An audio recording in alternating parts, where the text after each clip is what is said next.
¿Cómo están chicos? ¿Cómo les va? Muy buenos días con todos, esperando pues que se encuentren muy bien. No se olvidará por favor revisar la plataforma, revisar las tareas y también igualarse en las pensiones. Y recordemos que ya estamos en segundo y cercanamente pues ya estamos a pasos de culminar nuestro proceso académico, ¿sí? Vamos a seguir avanzando, por favor, en el contenido de historia y el siguiente tema que nosotros vamos a trabajar es acerca del Islam, ¿no? Como ustedes saben, el Islam es una de las grandes religiones monoteístas directamente que tiene el mundo y prácticamente su origen destaca del siglo VII en la península arábiga como tal, ¿no? Si bien es cierto, nosotros podemos determinar que dentro del máximo representante de esta religión prácticamente es Mahoma, ¿no? Mahoma directamente, que es considerado como el profeta en este caso de los musulmanes directamente, ya que a partir del año 570 nació Muhammad o Mahoma, que en árabe quiere decir alabado, ¿sí? Prácticamente él pertenecía a las capas más humildes de las tribus de los Quraishitas y pues a la edad de 6 años prácticamente quedó huérfano, ¿no? También podemos establecer que la vida, en este caso religiosa de Mahoma, prácticamente comenzó a los 40 años de edad, ¿no?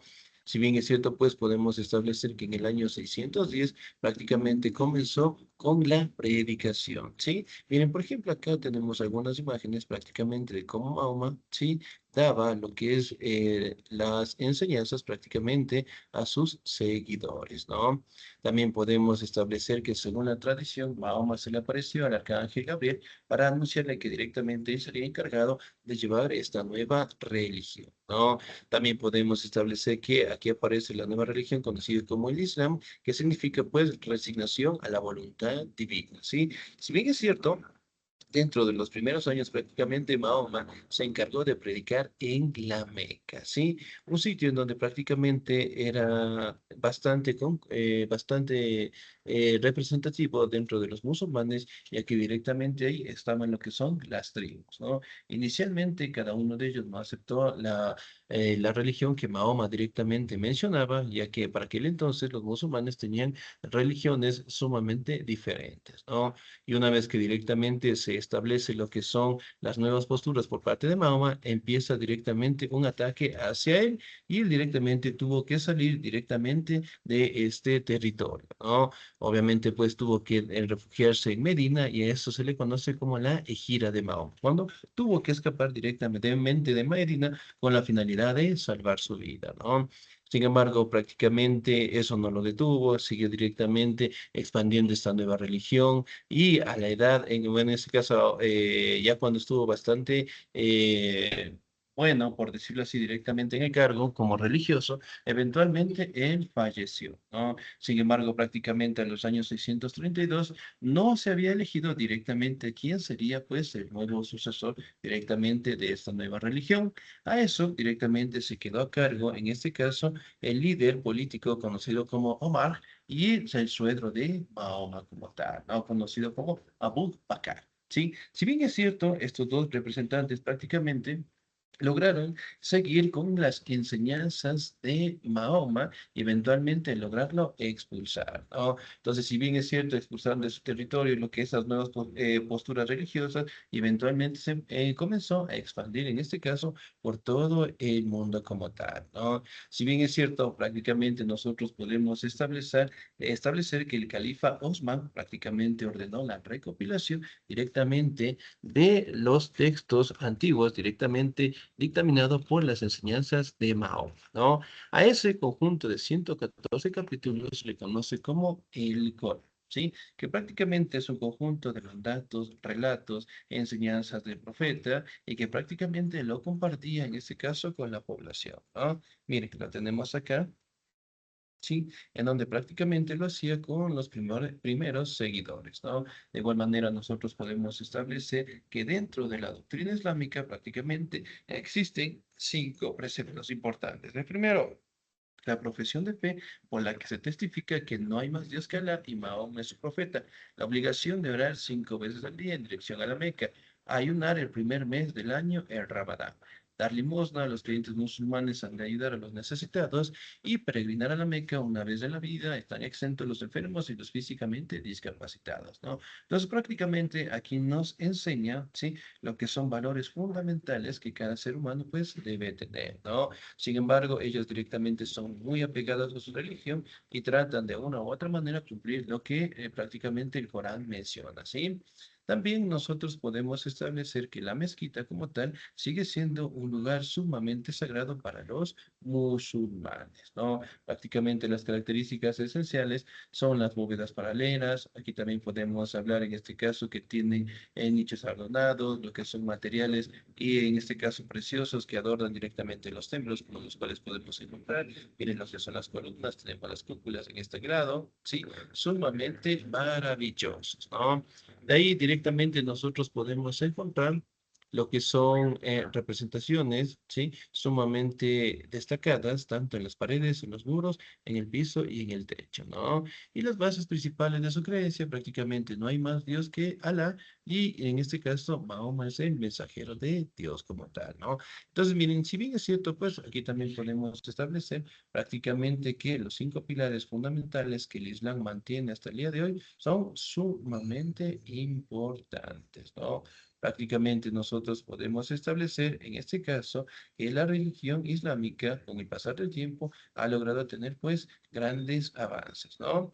Ahora vamos a determinar también lo que es la evolución política de Al-Ándalus, ¿sí? La conquista, el Emirato y el Califato de Córdoba como tal, ¿sí? Los árabes musulmanes, alentados por la idea de la Guerra Santa, iniciaron en el siglo VII una fulgurante expansión por el Oriente Medio y el norte de África, llegando hasta las costas del Océano Atlántico. Aprovechando la crisis interna del reino visigodo, envuelto en una de las constantes luchas internas por el poder monárquico, tropas musulmanes compuestas por árabes y bereberes cruzaron el estrecho de Gibraltar en los años 711, ¿no? Prácticamente aquí en este territorio existía pues el reino de los visigodos, ¿no? Que prácticamente ellos le hicieron frente en los años 711. Sin embargo, el rey Rodrigo, que prácticamente el último rey de los visigodos, perdió la vida en el combate y eventualmente los musulmanes se quedaron con todo este territorio, ¿no?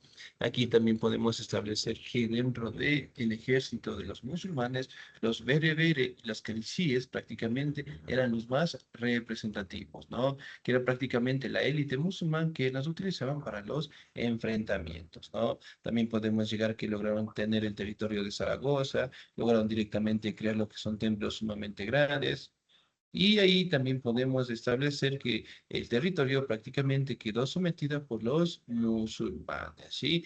Aquí también podemos establecer que el Emirato se fundó entre los años 756 y 929, ¿sí? Tras la invasión, la mayor parte de la península ibérica se convirtió en la provincia del Califato Alemán, el Imperio Musulmán, ¿sí? Si bien es cierto, directamente para aquella época empiezan a tener lo que son formas de gobierno en dinastías, y una de las dinastías más representativas fue la dinastía de los Omeya, que prácticamente lograron fundar la ciudad de Damasco, ¿sí? Con templos, ¿ok? Sumamente decorados, ¿no?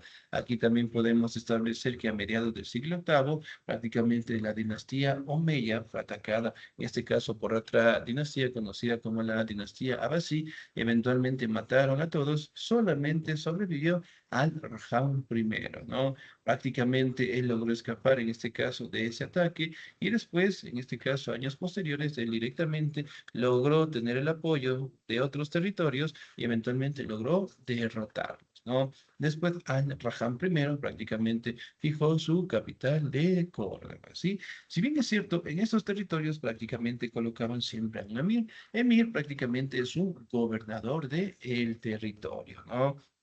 Aquí también nosotros podemos establecer que el califato de Córdoba prácticamente tuvo un crecimiento sumamente importante con Al-Farhan III, ¿no? Prácticamente él en su momento decidió proclamarse directamente lo que es califa y él también mencionaba que en este caso deberían ser oportuno directamente llamarlos como el príncipe de los creyentes, ¿no?